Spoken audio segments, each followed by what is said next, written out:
Want a soar? Get a mentor. Hey, it's Nina Carmichael, and we made these videos because you're probably the most ambitious person in your circle. And you get that push by surrounding yourself with the best. So today, let's learn from one of the best, my husband, Evan Carmichael. And this is the only way to make any lasting change. Enjoy.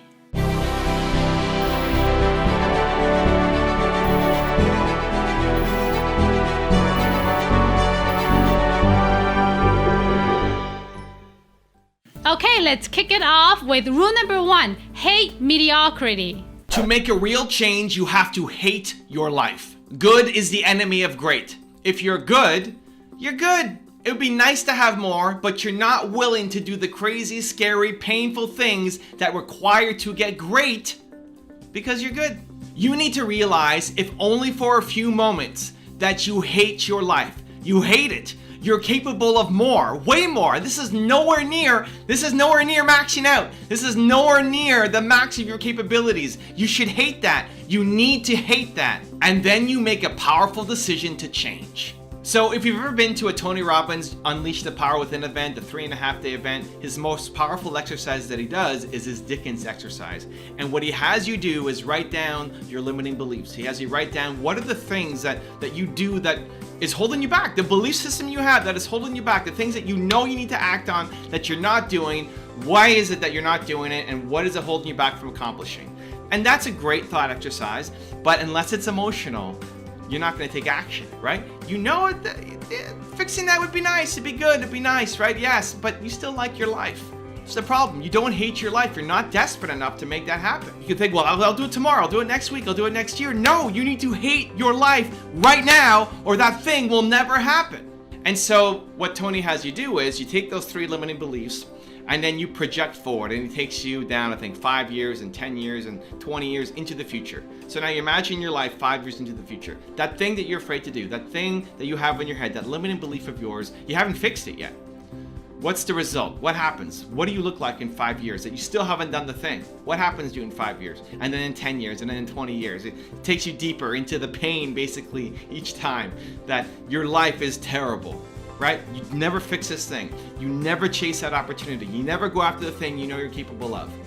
And he puts so much pain on you through this exercise. It lasts, I don't know, maybe 20 minutes. He puts so much pain on you but then it forces you to want to make the change right now. And then he'll snap you back. The idea isn't let's stay negative forever, right? As entrepreneurs, we don't want to do that. I don't want to be negative forever. It's using negativity and negative forces in a really acute sense, in these little pockets, these little moments, to force you forward, to force you into action. Because when you hate something, you're going to change it. When you've hated something in your life, it's an immediate change. I need to make that change immediately. But again, when you're good, you're good. You don't do anything about it. And so whatever it is that you want in a life, you have to be desperate to go and chase it down. You have to. And the only way to do that is to hate your current situation. Now, I don't want you waking up every day and saying, I hate my life, I hate my life, I hate my life. That's not healthy. But again, in these moments, in these windows, where you need to make a decision, where you need to be bold, when you need to act, when you need to summon the courage that you have. It has to be important enough to you. And you get that by thinking about all the reasons why your life right now sucks and you need to make a change. Don't get down in this narrow hole that just keeps getting darker and darker and darker. It's like, no, this sucks and I'm a hero. I'm a badass. I want to max out. I want to go and create that much better life for myself. Rocket fuel, here we go. So I'm going to give you a 3-step process that you can use to apply this to your business and your life. Step number 1, write down 3 changes that you want in your life. Life and business, 3 changes. What are the 3 things that you want? What are the 3 things that you look at where you are right now and you want to be somewhere else? Things that are just good, that you've been coasting on, that you said you wanted to change for the past 5 years and you're still here. You're still here, you haven't made progress. You say it's important, but you haven't done anything on it. What are those 3 areas? Write it down. Step number 2, inflict some pain. What do you hate about your life right now in these 3 areas? Get dark, get negative, get painful, Hate. Why do you hate your life in these 3 areas right now because of that thing? The reason why you've let it go for 5 years or however many years in your head, the reason why it's gone this long is because you don't hate your life enough. You like it just enough that you keep doing it. You like it just enough that you haven't made the change. So now, for the next few minutes, inflict some pain. You hate it. You hate that this thing hasn't happened yet. Why? Write it down. Be specific, be clear. And then number 3, what's the plan of massive action to change it? I'm not gonna leave you on a negative. That's not what this is all about. That's not what Believe Nation does. What's your plan? Massive action, this thing you wanna change. You've wanted to change it for a while. You've inflicted tons of pain on yourself to say this has to change. Look at it, I hate my life now because of these 3 things. Awesome. What is your plan for massive action starting right now to make immediate progress and momentum on those 3 things? Write it down. Rule number 2, don't make your busyness your habit. Most people are crazy busy but don't get anything done. If you feel like you're crazy busy, like you barely have enough time for yourself, that you get to the end of the week and you know you've been hauling ass all week long, you've been busting your face in, you've been working and working and working, super busy, but then you look back and you say, what did I actually do this week? If that's you, then this message is for you. You're busy, but you're not focused. And shifting your life begins with shifting your priorities. So I used to pride myself on responding to email ASAP, quickly. Like you send me an email, 30 seconds to 60 seconds later, you would get my response. I prided myself on, like, that's good service. That's what you should do as an entrepreneur, right? Like people communicating with you, you want to send it back to them quickly. I hated having to wait on people. So I didn't want to be that for others. So I had all my notifications turned on, and as soon as an email came in, ding, came in, boom, response, go. What made it worse was people would then get my response. They tended to be on the computer at the same time. And then they write back right away and say, wow, you're really quick. Like, thank you so much. And that fed the identity, that fed the ego, and I am very fast, exactly, right? There's proof that this thing works. The problem was, I wasn't getting anything important done. I was working on something, and then the notification came in, and I stopped what I was working on to go answer this email, feel great about myself, that little hit, and then come back to my project, like, what was I working on? And it takes time to start getting back into the flow of working on that thing, and then another email comes in. And so I ended up being busy. I was working all day long, right? Like lunch at the desk, breakfast at the desk, dinner at the desk, all day long, right? Washroom, back to the desk. There was no breaks. All day long, straight through. But then I get to the end of the day, end of the week, like, what did I do this week? I don't know. But I answered a lot of emails because I didn't have focus. I didn't have priorities. And when I realized that, after that happened enough times, I realized, wow, I'm never gonna get close to my goals. Like just doing this, all I'm doing is reacting to other people's goals. When somebody shoots me an email, that's what they want. They're demanding my time. And I'm giving it to them freely because I have no defense around my time, because I have no respect around my time. I'm just letting it bleed out. There's no time for me to work on what I want, and so I'm not gonna make any progress on the things that I want. If you wanna make progress on the things that you want, you have to carve out time for the things that you want. That's how it works. And you gotta put gates and blockades and barriers around it and say, this is my focus time and nobody's allowed in. Now, worst case emergencies, family, awesome, but there aren't that many actual emergencies. You have to be willing to let the small balls drop to go for the big goals in your life. You have to pick. You can't do both really well. You have to pick. What do you want to be great at? Do you want to be great at getting every little small thing done and then never do the big thing? Or do you want to be great at getting the big things done and risk losing some of the small things? Because by chasing down the big things, you're going to lose some small things. It's just going to happen. The classic thing for me is media, where reporters would write to me and say, hey, Evan, can you respond to this? We need a response by 2 o'clock today. And they'd send it at 11 o'clock in the morning because they're on these tight deadlines. And I would almost always miss those because I'm working on my videos, because I'm working on my book, because I'm working with my team, because I'm doing something. Or if I was always looking at the emails, it means I'm not doing any of those other big things. And what I'm doing when I'm working on my book or working with my team or working on my videos is awesome, is big, right? Is worthwhile, is meaningful. Those are the big goals I'm chasing down. And so you have to be willing to let go of some of the small things. You will not do both perfectly. And most people are okay giving up their big dreams to do these little small wins on a daily basis. That's the problem. That's where most people live. You're okay sacrificing your big dream, your big goal, because it's always there, because it's going to happen one day, someday in the future. You hope it'll happen, but this thing is very real and right in front of you. These little things, these emails have to get back to. It's uncomfortable to disappoint people. It's uncomfortable to let people down. It's uncomfortable to not respond to somebody for X number of times. It's uncomfortable to turn the notifications off and the FOMO, fear of missing out on something that might impact your business. But that's what you have to do in order to build the business that you want to build. If you have not scheduled in time that has a blockade around it, a focused effort, where this is your priority and nothing gets in the way of it, then that goal of yours to build that thing will never happen. It'll be a dream for life. And then you get to the end of your life and realize that you had all this potential, you could have done something, but you were too afraid to actually go and chase it down. So we need to change that. That's not acceptable. The change is right now, right? That's not the life that we want for ourselves. I'm gonna give you a 3-step process. Follow along and let's change your life. Step number 1, decide on your top 3 goals right now. What are your top 3 goals? Most important things to you right now. What are your priorities? The 3 big things that have to happen for you, what are they? Get clear, get specific. If you don't know what they are, that's why you're not chasing anything big down.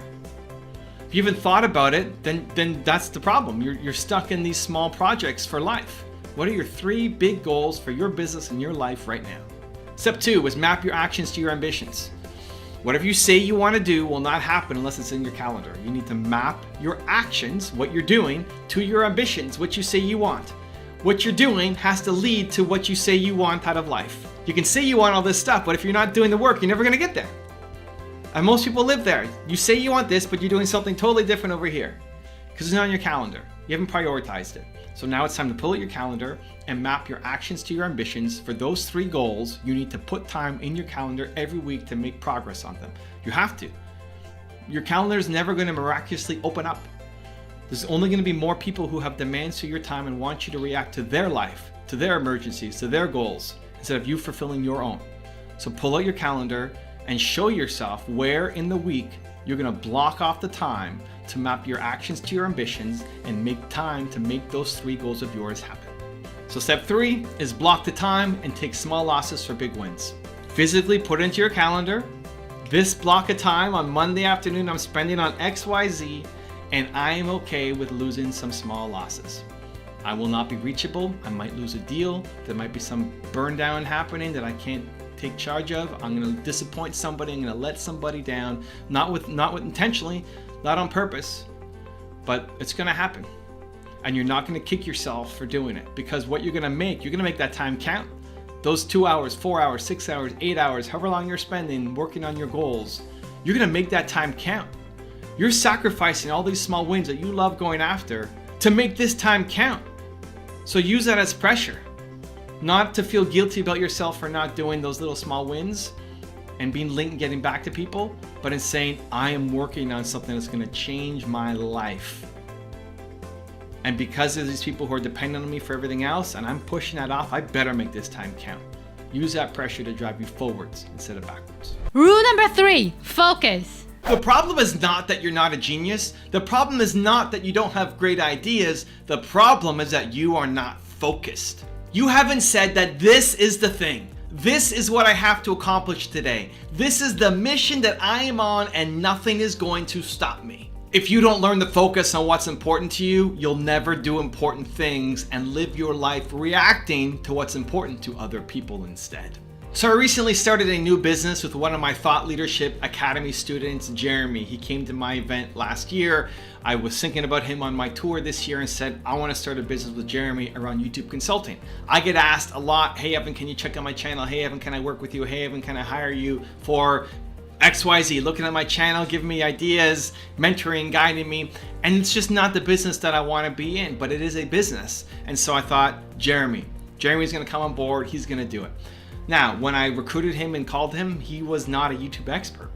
And I gave him the homework and said, listen, if you want to do this business together, it's got to be important to you. I'm halfway through my trip on my tour. I'm coming back in a month and a half. Here's what I need you to know by the end of the month and a half. And I gave him resources, I gave him videos, I gave him insights and analytics and said, you need to know all of this. Know all of this And then when I come back, if you're ready, we'll start the business. And he did. He focused. He made it his priority. He knew nothing about this. And all of a sudden he became an expert by every day, all day long, grinding to learn. By researching everybody who is an expert at this, understanding their methodologies, their best practices, looking through all my videos, my thumbnails, my strategies, all the things that I've talked about in the past, digesting it, kind of like the Matrix, when Neo's in the Matrix and now he can learn Kung Fu, and now he learns how to fly a helicopter, all of that stuff. That's basically what he did. And when it came back in a month and a half, I put him to the test and said, hey, let's do 2 free calls. We'll take 2 people from my community and say, hey, free call, let's go. And he blew me away with how much he knew because he focused on it. Here's a guy who went from knowing almost zero to now being an expert to be able to really help give value to people. And now when we're looking at new people coming in, I barely have to do anything because he already knows what I'm gonna say. He already knows, he's already done the work, he's done the research because he spent that time on focused effort. And this is where I think a lot of people feel like they're never gonna win because you may not have had the expertise, you don't have the education. It doesn't take long to become an expert. It's just focused work that you're passionate about. Focused work, you could quickly become in a matter of months an expert at something if you just focus in on it and dedicate your life to that thing that you love. You can easily pass people who are experts at something who don't love their thing, but because you're willing to take it on, you're willing to absorb. Think about when you went to school. How much of the information you had in your head, but you had to read over the page 4 times. So you're at the same page 4, 5, 6 times because you got lost, you got distracted. That's not focused work because you don't love that thing. But when you love something, how much faster do you retain it? How much more enjoyable is the learning process? How much better are you really quickly because you love doing that thing? And so Jeremy got really good really quickly because he loved it, because he attacked it, because he focused on it, because he made it a priority, because he didn't say, well, I'll spend half an hour a week trying this new thing. No, that's not how you win. Now, where do we go from here? We'll see. Does Jeremy want to be a one-man band forever? Does he just want to be a high-paid consultant? Does he want to then bring on a team? Does he want to expand? Does he want to have products? We'll see. We'll see how that business evolves and flows. But he got here in a really short amount of time because of that focused effort and energy. And that's what I want for you. I want you to take that big idea that you have. I want you to take the thing that you have great ideas. You're a genius. You are a genius. Why are you not winning? Why are dummies winning from the same ideas as you, from like a half-baked version of your idea? They're off winning because they focused on it. That's the only difference. The thing missing in your business's success story is a lack of focus and a lack of momentum. I want to change that. I'm going to give you a 3-step process on how to do it. Step number 1, what is the most important thing right now? Like, what is the most important goal that you need to work on right now? That if you did this thing, that you worked on this thing, it would potentially have a big impact on your business. What is it? You have a million ideas. Your list of ideas is not going to get shorter, by the way. As you get older, you're just going to add more and more and more and more to your list of potential ideas. It's amazing. But which one on that list, which one that if you just focused your time, that I've said, here's a gift of 8 hours, go crush something, what would you pick? What's the most important thing to you right now? Get clarity on it. Number 2 is schedule for success. Successful people have schedules that support them. What is a schedule that you need to have? Success is habits. Success is looking at your calendar and saying, if I did this work, what's in my calendar? If I did this for the next week, am I going to move closer to my goals or not? Am I building momentum or not? Don't schedule according to other people's goals. Schedule according to your goals and put everything in there. How much time do you want to spend as a father, as a mother, as a husband, as a wife, as a son or as a daughter, as a friend? How much time do you need for yourself? How much time do you need to sleep? Put it in. Create your calendar. This is your life. Build your ideal life. Because if you don't schedule, if you don't have a sense of like, if I did these things, this is what's going to lead to my happiness and my joy, you're never going to get it. There's always going to be demands for your time. There's always going to be something that somebody wants to pull you in on. There's always going to be another pressure from the outside, and you won't have the strength to say no because you don't know what you're doing. Right? It's easy for somebody to pull you away, move you off your rock when you're not stable on your rock. I want you to have a foundation. You're standing on a pillar, a rock that goes right to the core of the earth. that nobody's pushing me from this rock because I'm on a mission. I'm going to accomplish my goals. This is what's important to me to build the life that I want for myself, my family, my community. Schedule for success. Put it into your calendar. That one most important goal that you have, that you laid out in step number 1, that one most important goal, you have to have time for it every week. There has to be somewhere in your calendar where you're spending time on that. If your goal is I need to write a book's not going to write itself. You're never going to magically have free time to do it. You have to block off time in your calendar to make sure that it happens. And step number 3 is create an environment of excellence. An environment of excellence. You want to create an environment that lifts you up, that gives you motivation, that boosts you. It's everything from your physical environment. Look at mine. Like, these people are here on the wall for a reason. They may not mean anything to you, right? You probably know him, and most of you won't know all the people in between there. That's okay. They mean something to me. They mean something to me. This is my environment of excellence. What's yours?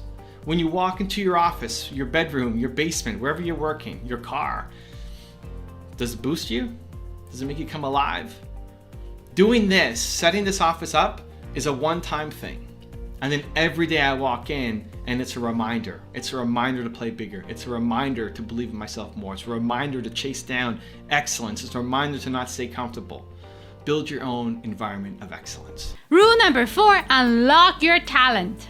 You have Michael Jordan level talent at something, but instead of being world class at that thing, you settled for being just above average at something that you should not be doing. Albert Einstein once said, everybody is a genius, but if you judge a fish by its ability to climb a tree, it will believe its whole life that it is stupid. That's most people's problems. You are a fish, and you're trying to climb a tree instead of going and being great at swimming.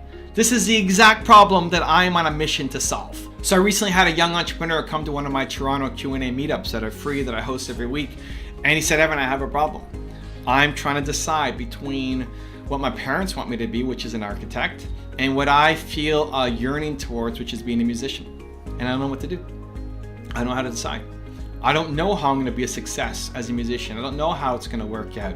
And my parents want me to be an architect, and there's this clearly defined path for how to do it. And he's afraid. And I think that's so many people.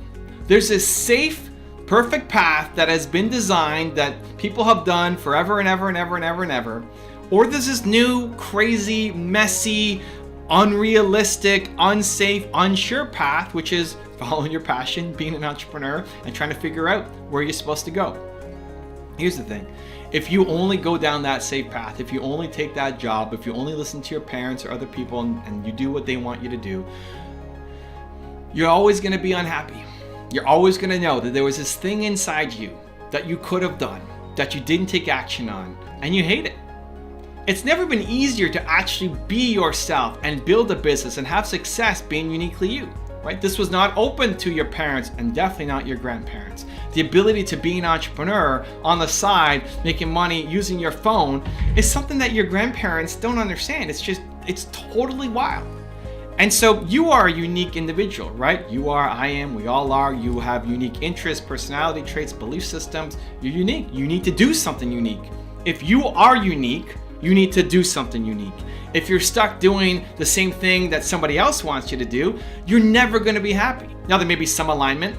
You may not absolutely hate the job that you're at, but you know you're capable of more. You're Michael Jordan. You are the Michael Jordan of something. You're a genius, an absolute bona fide genius at something. This is why I think it's the world's greatest problem. This is why I do what I do every single day in making this content and videos for you, because I want to unlock people, hopefully more than one at a time, but even if it's just one person who watches this video and gets unlocked, I'm pumped. Because I think if everybody is off doing the thing that they are a genius at, man, I want to live in that world. If most people wake up and are fulfilled and doing work that serves others and brings value to their community, I think we solve all the world's problems. I think we do. I think the woman who solves cancer is an account manager at some sales organization. And she's okay at her job. She knows she's capable of more, but she should have gone on and solved cancer. But she didn't, because she either didn't know about it or she didn't believe in herself enough to chase it down. And so I want that for you guys. I want you to recognize the talent, the capabilities, the insane value that you have to bring to the world, and not settle for some other version of your life.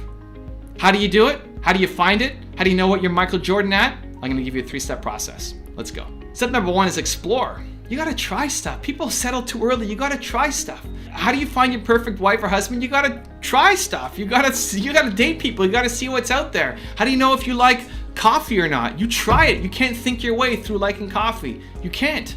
You have to try and do it. And so you get an idea, you go and you try it. Say yes to anything once, within reason. You know, as long as it doesn't violate your code of ethics or put you in massive physical danger or harm. That's not most things, right? Then say yes, just say yes. Try it and see how it makes you feel. Most people don't try enough things. We become creatures of habit. We get locked in on a similar pattern over and over and over and over again. And then you wonder, why do you hate your life? You wonder why you're so bored. You wonder why you don't have enough friends. Because you're not trying enough stuff. Why you're not fulfilled? Because chances are the thing that you could be Michael Jordan at has nothing to do with where you came from, has nothing to do with what your parents are doing or the influences you had growing up. Chances are it's something totally different. And so if you're only doing the things that are part of your community and part of what your parents want you to do, if that's all you have exposure to, this is amazing world out here. That's where you should be playing. But you haven't tasted it. You need to say yes, you need to taste it, you need to try it, you need to explore, explore, explore. Step number 2 is expect to suck. Whatever the thing is that you're trying to do, expect to suck at the beginning. You're gonna make a YouTube video, you're gonna suck. Go back and watch my first video, 6,000 videos ago, I sucked. I love it, it's the best. You will suck at whatever you're trying to do. You're trying to make your first coffee, right? You're gonna suck. You're gonna pick the wrong beans, you're gonna make mistakes, you're gonna suck. Whatever you try to do at the beginning, you're gonna suck. That's okay, that's normal, you're supposed to suck. You don't just pick up a paintbrush and paint some masterpiece, right? You're supposed to suck. It doesn't mean that you suck as a human. I actually think you're great because you're trying, because most people are so afraid to try, right? They're so afraid of failure that they don't even try. And so they try and fail as kids, and then as adults they grow up and they're so afraid to try anything new because somebody might look at them as a failure. You gotta kill that thinking ASAP, immediately. You love trying new things. You love failing at new things. You love sucking at the start. It's the best. And then every day you're trying something new, you're learning. How do you get better at something? You practice. How do you get better at anything? You practice. You practice. You can model success, but you still need to practice. And if you keep going back to it, you'll get better at it. So don't worry if your first version of XYZ sucks. It's supposed to suck. You, going into anything new, expect to suck at it. It removes all the pressure. There's no pressure. Then you can give yourself the permission to go off and explore and try more things. And then step number 3 is ask yourself, did you enjoy it? You may have sucked at it. It may have been the worst thing of all time, but did you enjoy it? What you need to pay attention to is the feeling. The people who win, who are at the top of any field, the one common thing that they all have is they love what they do. They love the process. I sucked at making videos. I sucked at it. Go back, you can watch my videos. I sucked at it. It was not very good, but I just enjoyed the process of it. I still enjoy the process of making videos. If making videos is just a strategy for you, you're gonna lose. Why would you keep doing it 6,000 times, right? 6,000 plus public videos. Why? I like the process. If you want to start a podcast, you better like interviewing people. If you want to be a musician, you better like recording songs. If you're just chasing the goal, you're never going to get there. You have to enjoy the process. And so even if you suck at the beginning of whatever it is that you're trying, you're exploring, you expect to suck, and then you see, how does it make you feel? Did you enjoy it? Did you have fun? Do you want to go back and do it again? If yes, if you enjoyed it, and you release the expectations of being great from the beginning, and you go back and you keep enjoying it, guess what? You're gonna get pretty good at it. And when you get pretty good at it, you're gonna be able to use it to provide value to other people. Now you're Michael Jordan, and now you're building a super successful business. That's how you do it. 1, explore. 2, expect to suck. And 3, pay attention to, did you enjoy it? Also, if you want to have more self-confidence and self-belief, the science says it can take up to 254 days of consecutive action for the habit to stick. That's what I want for you. So I've designed a custom free program where I'm going to send you an unlisted video for the next 254 days to shift your confidence and belief forward. The link to join is in the description below. If you're doing work that you love, you're more likely to follow through. You're more likely to do it because it doesn't feel like work, because you love doing it. The people who win work the hardest because they love what they do. It's got to be your life's work. If you only had to write one book ever in your life, this is it, and it's got to be amazing. Rule number 5, do difficult things. Self-esteem comes from doing difficult things. You set a goal, you said you'd start doing something, and maybe even you do actually start doing that thing. But then you hit a roadblock. Then it gets difficult, it gets hard, and what you do in that moment will define the rest of your life. When it's hard, when it's difficult, do you rise to the occasion? Or do you let yourself off again, finding some really logical reason why you can't do that thing? It doesn't count until it's hard. You don't grow until it's hard. You don't build self-respect, self-esteem, self-confidence until it's hard and you follow through. I keep these in my office as a reminder of who I am in my best moments, my best self, to push me to do more and to push harder. What are these? If you're new to my channel, welcome. I'm Evan. I went on a tour at the beginning of this year. I did a tour, 23 cities, 90 days, and 2/3 of the way through, with a month left, I broke my neck. When I was in Denver, I fainted, I fell out of a chair, I hit my head against a wall, cracked the back of my head open, I had 3 staples on my head, I had a concussion, and I broke my neck in 2 spots. And after that night, I had to wear this. I had to wear this for the next, I just noticed this note here. Nina signed it. I love you, get well soon, Nina. She signed it. That's sweet. Aw, gotta go thank her. Anyway, had a little emotional moment there. I broke my neck and I decided to keep going on my tour. I had a month left. Everybody was telling me to go home. My agent told me to go home. My friends, my family said, come home, get the health care you need, relax, stay in bed, rest, you need to recover. And I said, being with entrepreneurs is my recovery. And pushing through and doing this tour is my healing. One, physical healing, because just sitting on the bed all day is not gonna be, for someone like me, something that's amazing. But 2, just pushing through and knowing that I can, right? It doesn't count until it's hard. It doesn't count until it's difficult, and then you get up and you do it. And so if you've seen any of the videos or pictures of me at the events, I went from standing up and moving around and having energy to then I had to sit at the front of a room with pillows behind me and an ice pack on my shoulder blade for 3.5, 4 hours in massive pain the whole time, answering questions and doing my workshop. And I was so proud of myself for doing it. That's how I built my self-esteem, by getting up and doing it, by showing up. And it inspired the people who came out. They're saying, well, I lived 25 minutes away, didn't know if I wanted to make the drive, I commit to it, I was kind of tired. And then I saw you with your broken neck still showing up, so I had to show up too, right? But that's not why I did it. I did it for me, I did it for myself. I had to wear this all day, all night long. This was my first one, and then it started to break, so Nina put some duct tape on it here. And then this was my second one that once it started to really wind down, I couldn't wear it anymore. I went for this one. And 10 minutes a day is all I could do to take it off for a shower. So I had to sleep in this. I had to do my workshop in this. Everything. 23 hours and 50 minutes a day, except for a 10-minute break in the shower where I took it off and was paranoid about moving anything because my neck was broken. I had to keep it stabilized. I wore these. This reminds me of how strong I am. So big shout out to Mark Drager, friend of the channel, who said, hey, you should keep those as souvenirs, as mementos. And I'm not a super sentimental guy, so I don't usually do that, but I did. I kept them both, and I keep them on my shelf down there behind me, so when I walk in to the office, it reminds me of how strong I am. Doing the workshop tour was already a stretch because it was a paid tour that I was afraid to do, and disappointing people is my #1 fear. And so getting up every 3-4 days and having a chance to face my fear again was already a big stretch for me. But then doing that last month with my broken neck just upped the ante, up my level, up the challenge. And so when it gets hard, this is it, this is the example. When it gets hard, when everybody tells you, just back off, don't worry about it. Even when there's that voice inside your head that says, is that a little too much? You know, you could just sleep, you could just relax, you've earned it. What's gonna make you proud? And at the end of the day, this is the only thing that you could judge for yourself.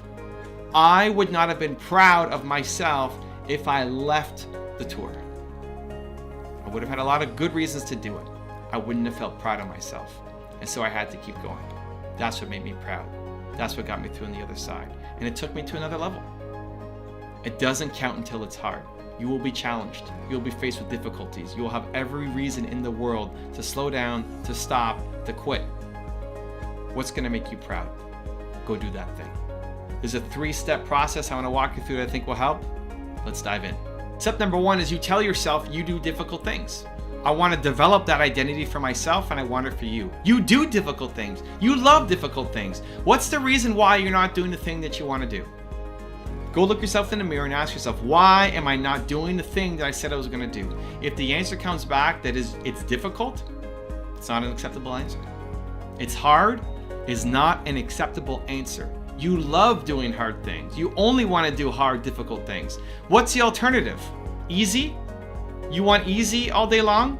You can get it. It's easy. You want easy? Anybody can live easy. It just means you do the same thing over and over and over again. You photocopy yesterday and the day before and the day before. You photocopy your life every day. You can live like you did yesterday and the day before for the rest of your life. Just doing the same thing, waking up, going to a job that you hate, doing that that's easy. You don't like it. Because humans are built to grow. You want to grow. You want progress. You want to be learning. And that comes by doing difficult things. You love difficult things. If you don't have something in your calendar that is difficult in the next week, you don't like your life. And so watch your language. Watch how you're speaking out to people and you're explaining things, but also just to yourself, what you think about. Oh, but it's so hard. Nope. You do hard things. You love hard things. Ask the people around you to catch it. Anytime you say something is difficult or hard, catch it. Tell me. Throw water on my face. Let me know. And then go and do that thing. And then watch your self-esteem, your self-confidence, your self-respect skyrocket. Number 2 is use regret to fuel you. You very rarely regret the things that you have done. You regret the things not done. You regret the things that you wanted to do, that you should have done, that you wanted to take your shot at it, but you're just afraid. You're just afraid. It's normal. It's human nature. We're afraid. We're afraid of the new. But you want to do that thing. And so I don't recommend using past regrets that much because you can't change the past, but future ones. This thing that you want to do, imagine that you never do it. This thing that you have, this idea in your head of you speaking on stage or making videos or launching that product or winning that award, whatever the thing is that's in your head, you never do it. It never happens because you're afraid. You never take that step because you're afraid. You never make that phone call because you're afraid. You never send that email, record that video, press that red button. You never do it because you're afraid. You're afraid, you're afraid, you're afraid, you're afraid. You never take action because you're afraid. Now what? Now you're 85 years old and you haven't done anything. And just feel how hard that hurts. Feel it. That sucks. And what it does is bring all that pain and fear of the next X number of decades into today's moment to force you into action. Because you have to do that thing. You want to do that thing. It's better to know and to fail than to not know. You don't want to live your whole life not knowing. So use the future fear of regret to push you into immediate action. And number 3 is tell yourself it's the best. If you hang around me long enough, you'll start saying it. It's the best. And I use it as a trigger that anytime there's something negative happening around me, from a big thing to a small thing, you rewire yourself to say, this is the best.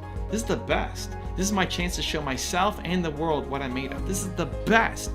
Whatever problem's in front of you, even yesterday, I was making coffee, bulletproof coffee. You have to put coffee in a blender with milk or butter and MCT oil. And if you want some collagen, you throw it in there, you turn the blender on, and it goes. When I do cream, I just keep the blender on low because you don't have to blend it that much. And I don't have a cap on. But for whatever reason, I turned the thing on, and for the first time ever, the whole machine exploded on me. Coffee everywhere, all over the countertop, all over the floor, all over the cabinets. Coffee is everywhere.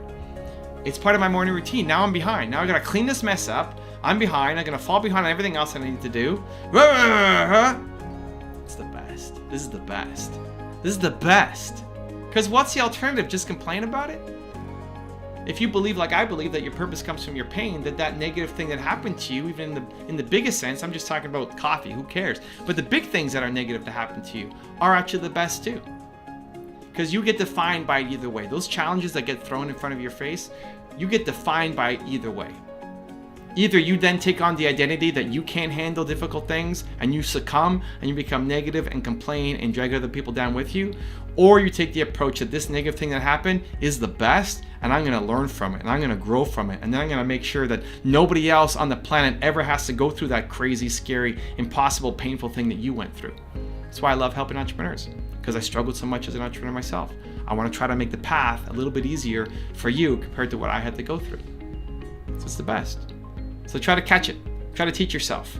Whenever you get faced with a negative situation, no matter how big or small, Just tell yourself, this thing right here, it's the best. Rule number 6, alter your environment. Your environment has been perfectly designed to keep you exactly where you are. The people you hang with, the videos you watch, the media you consume, all of it are perfectly designed to keep you exactly where you are right now today.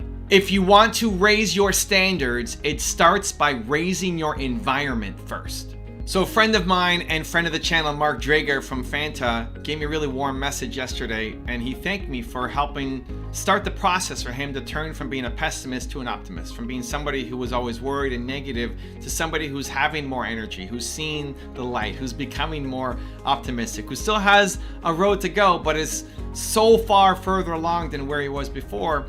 And he wrote to me to say, thank you for starting me down this path. He said there was one conversation in particular that had special meaning to him, where I told him that I just really believed in him, that I saw a lot of the people around him, I saw a lot of his peers, and I just thought that he had so much more potential than where he was. And I think maybe for the first time he had an extra bolt of belief pushed into him, which is what I do, which is what I'm great at, which is what I enjoy doing. But fast forward to now, 6 months, 8 months later, he's made major gains in his life. He's brought on new team members. He's now consuming other content that is positive and optimistic. He's changing his business around. He's investing more in himself. He's happier. He's lost a lot of weight. He's growing. He's wanting to strengthen his relationships. He's just seen a big shift in his life by trying to move more into optimism instead of pessimism. And so it started with my conversation with him.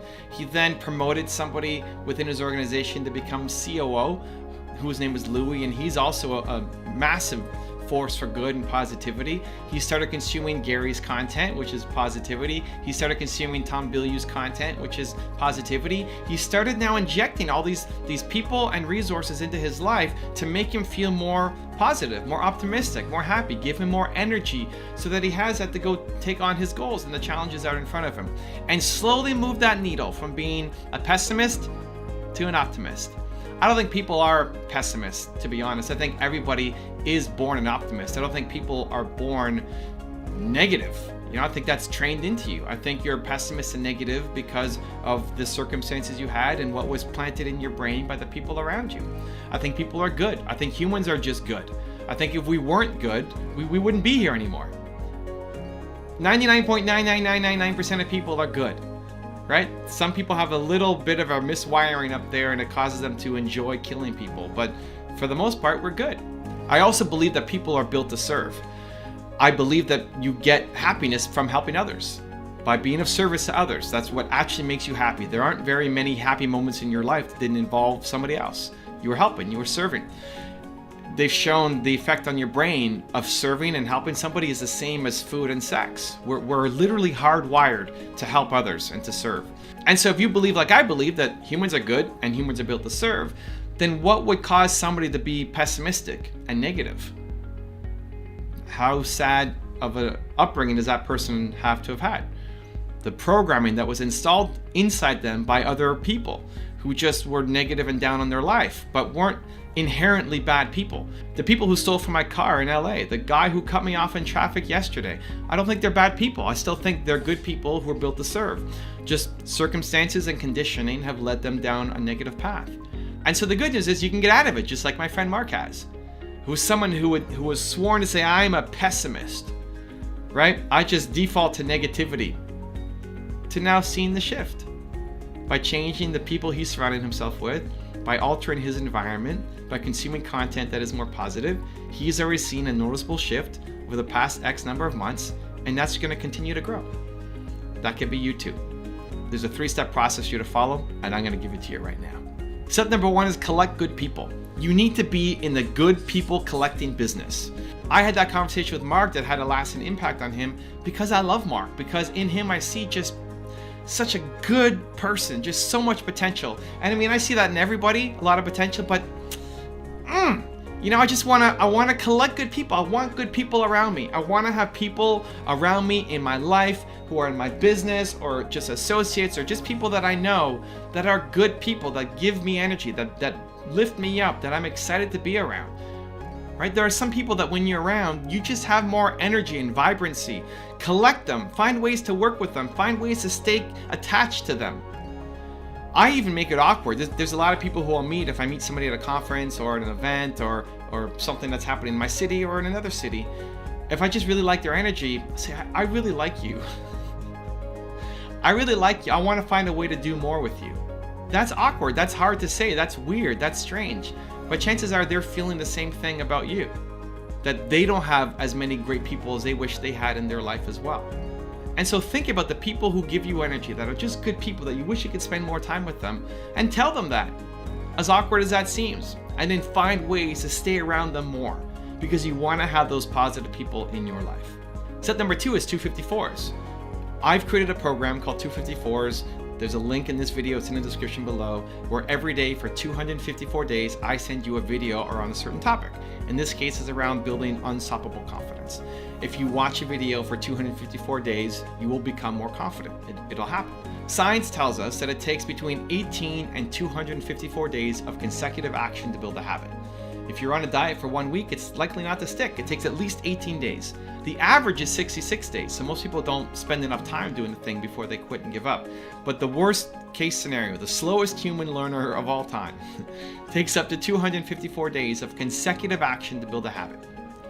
And so I made the 254 program for you guys, that if you want to have more confidence, or we have a series for women entrepreneurs, or a series for Black excellence, and a series for writers, right? If you're a writer, every day for 254 days, you're going to get a free video emailed to you of a writer who's had success. Now, if you're a stay-at-home writer, you're trying to get your first book off the ground, you may not have a lot of people around you supporting you, believing in you, telling you to go for it. But then here's this email every day with a new video from somebody who's made it, giving you an inspirational message that's 30 seconds to 5 minutes long, right? My goal ultimately is to have 1,000 of these. I want to have 1,000 254s, because you may not care about the Writer's Wisdom program if you're not a writer. You may care about the confidence one. If you want, go to the description and find the link to get on.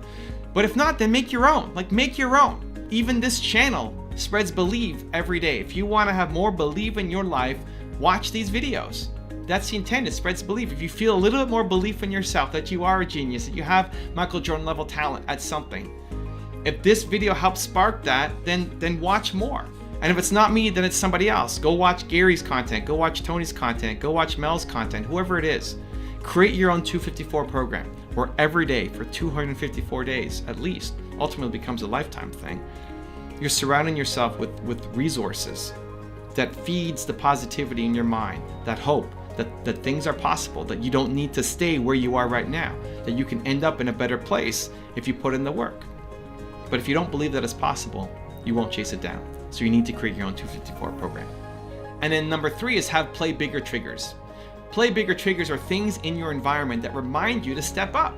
It could be a shirt that you wear, right? And that shirt that you put on reminds you to play a bigger game. It could be your physical environment, putting up posters or banners in your office, wherever you're working, or in your car as a reminder that you need to step up. It could be your screen time, right? What's on your cell phone background, what's on your desktop background, that when you look at every day reminds you. It's triggers in your environment to step up and play a bigger game. Your environment is keeping you where you are, so you need to change your environment. It doesn't mean that you can afford necessarily to move out and go buy some penthouse in New York City that looks over Central Park, right? That may not happen. But you can have a poster of it as a reminder that you're building a better future, that this is not where you're gonna be.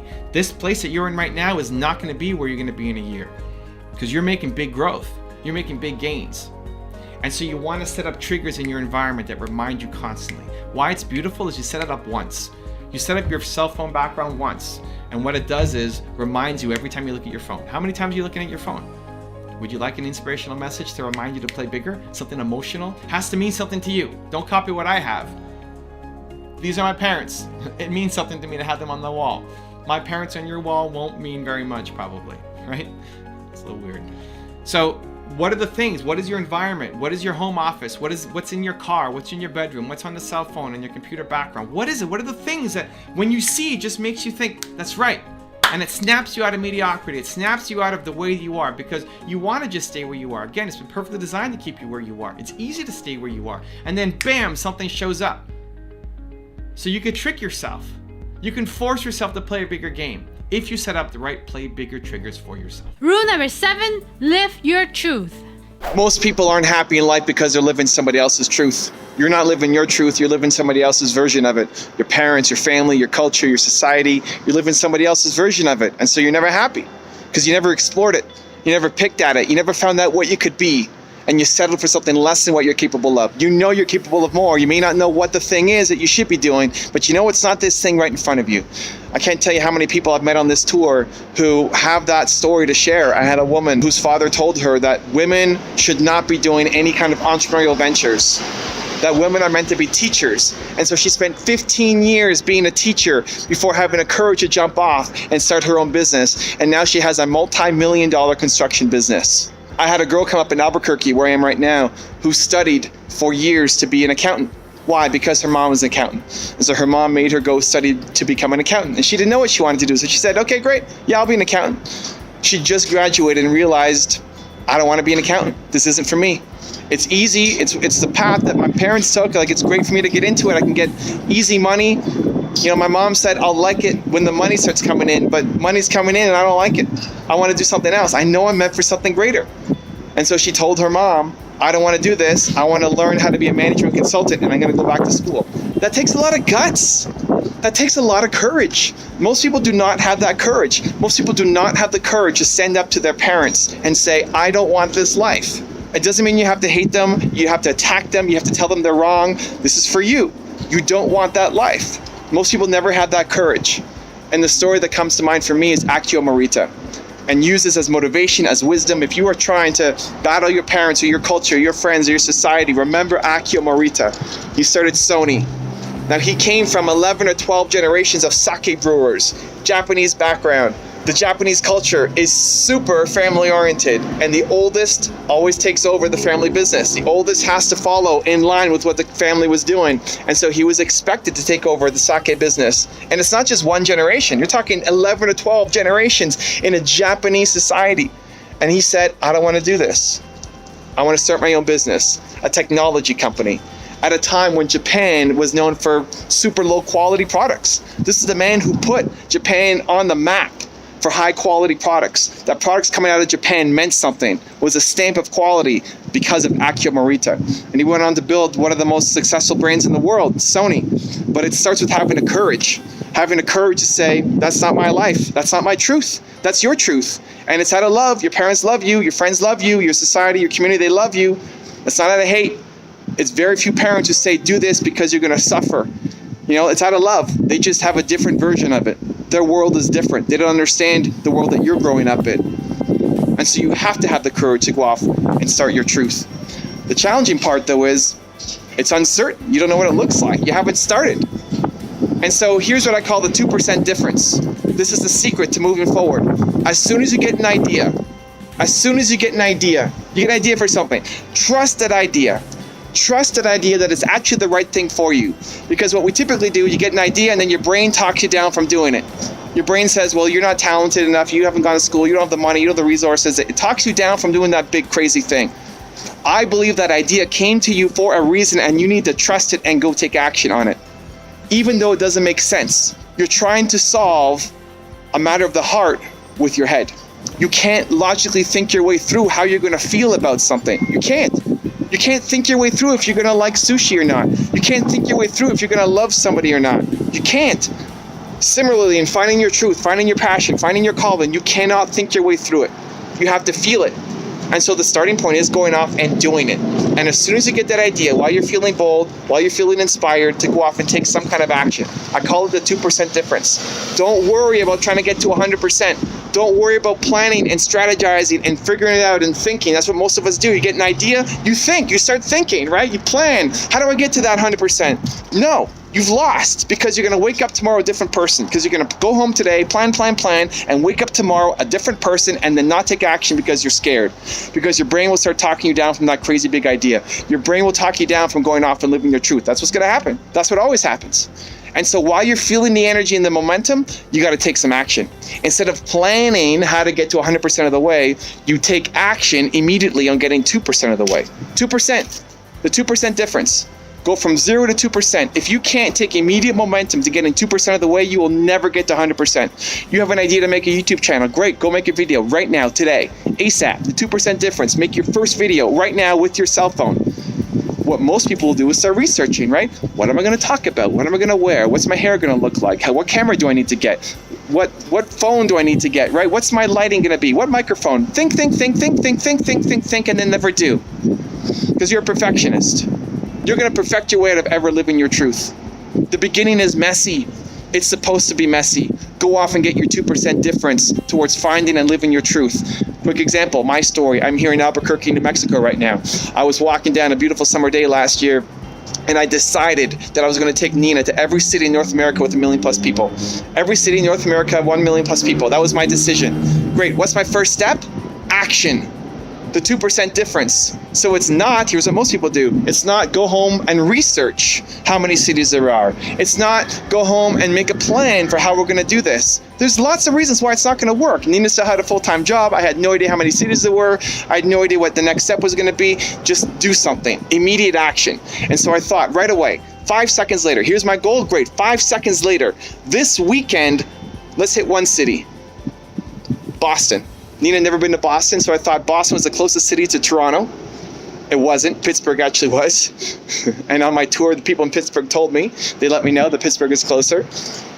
But it doesn't matter. This weekend, we're going to go to Boston. It was a Wednesday that I decided, and on Friday night, we were leaving for Boston.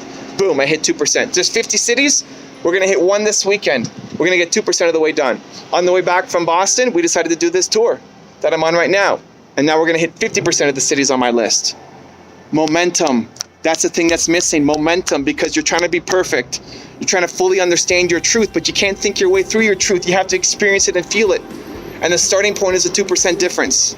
So take whatever idea that you have and train yourself. I want to burn this into your nervous system. This is one of the most important things you can do of all time. As soon as you get an idea, action, idea, action, idea, action. The more you can shortcut that window, instead of taking a week to take action or a day to take action, immediate, 5 seconds, idea, boom, some kind of 2% action, and expect it not to be perfect, expect it not to be the best plan. My plan was wrong, right? Pittsburgh was closer. In my head, I thought it was Boston. We went down the wrong path, but the momentum is what matters. And now we're 50% of the way. And now I'm going to close that gap and get the rest of it. The 2% difference. Go find your truth. Rule number 8, the last one before our very special bonus clip, surround yourself with success. The fastest way to grow is to be around people who are doing what you want to do.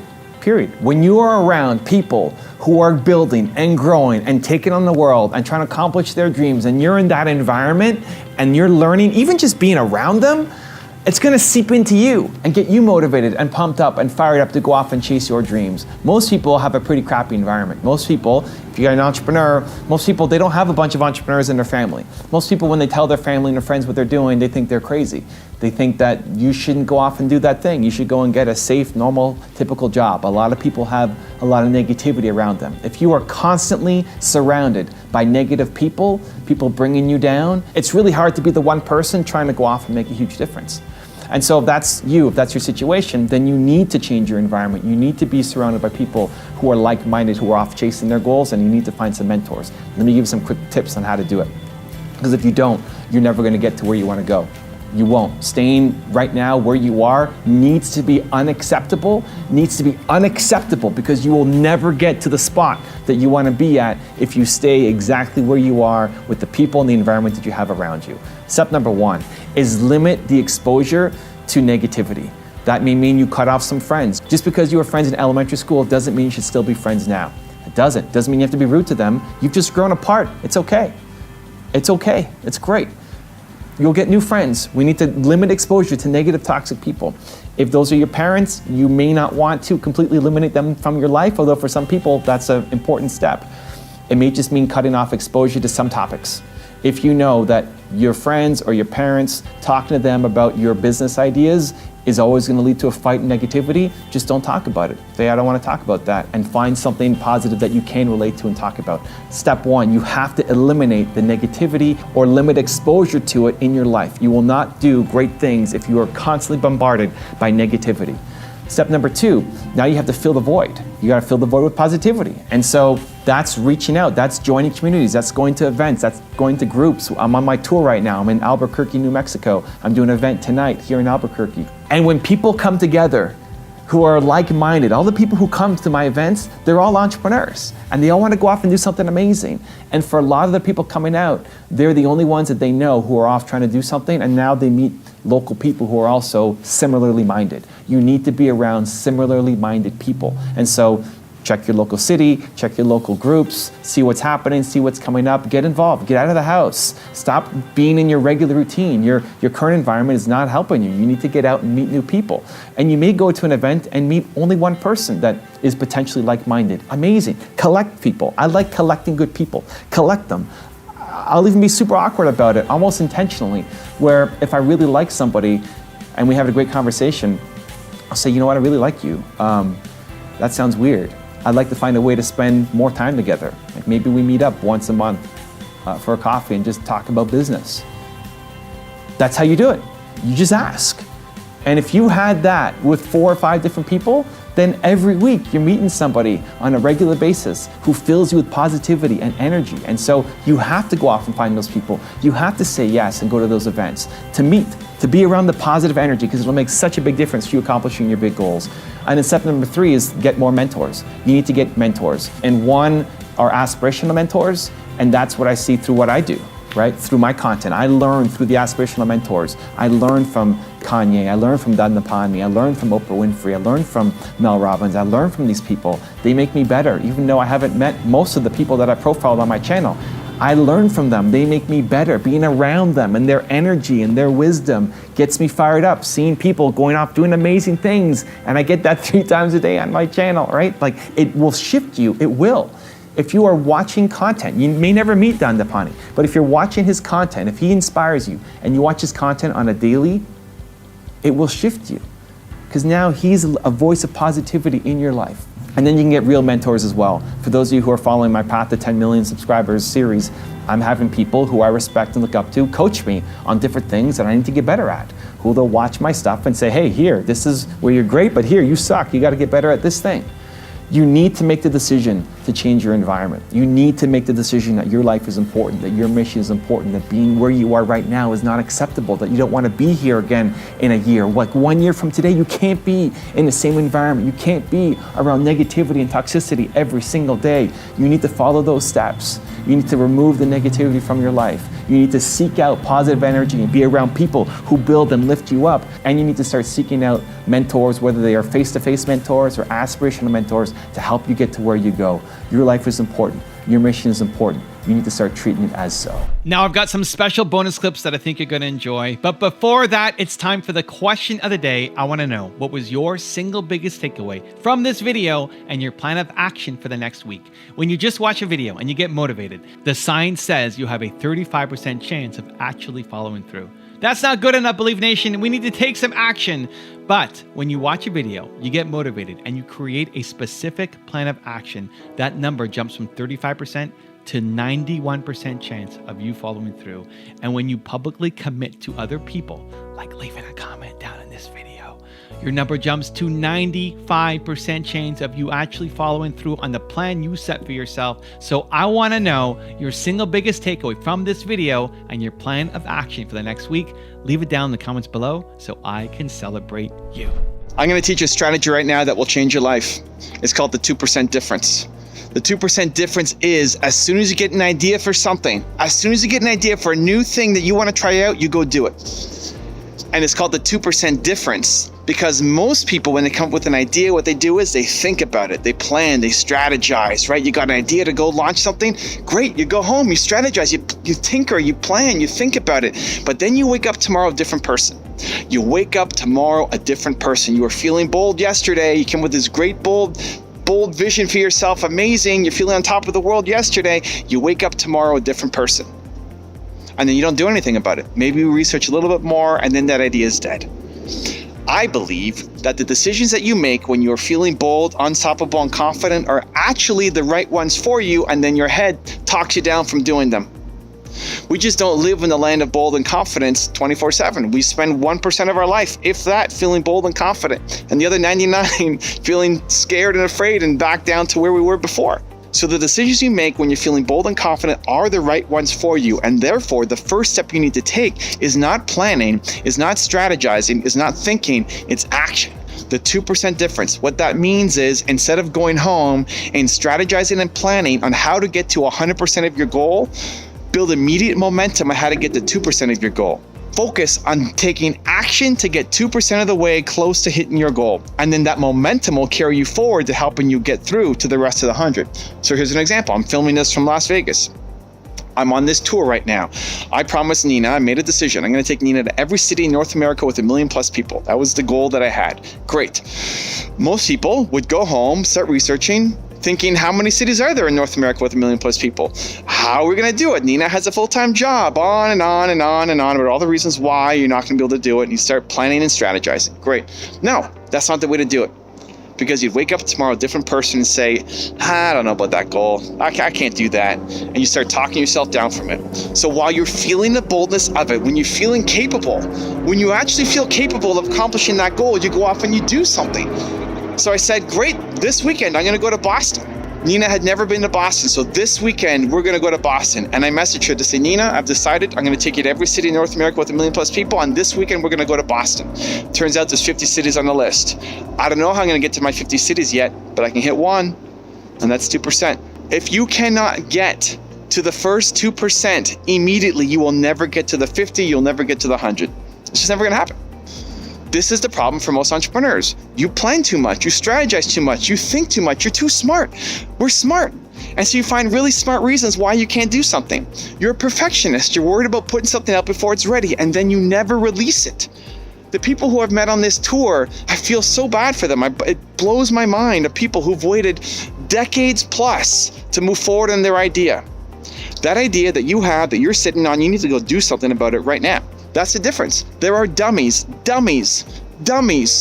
who are winning in your industry, who don't have as much intellect as you, who don't have as much passion as you, who don't have as much of a heart and a cause of wanting to do something good to serve as you do, and they're winning and you're not. Why? Because they're actually off doing the work and you're sitting on your couch at home strategizing, researching, planning, thinking about it, and being too afraid to go off and take action.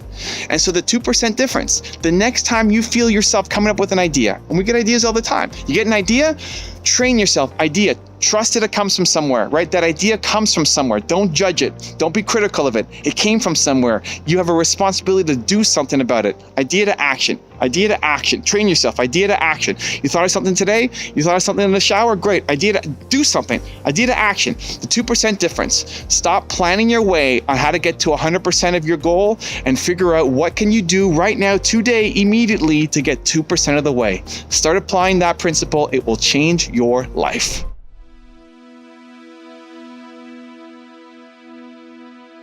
If you want to learn the best advice you need to start applying daily, if you want to win, check out the video next to me. I think you're gonna enjoy. Continue to believe. I will see you there. You need to hustle while you wait.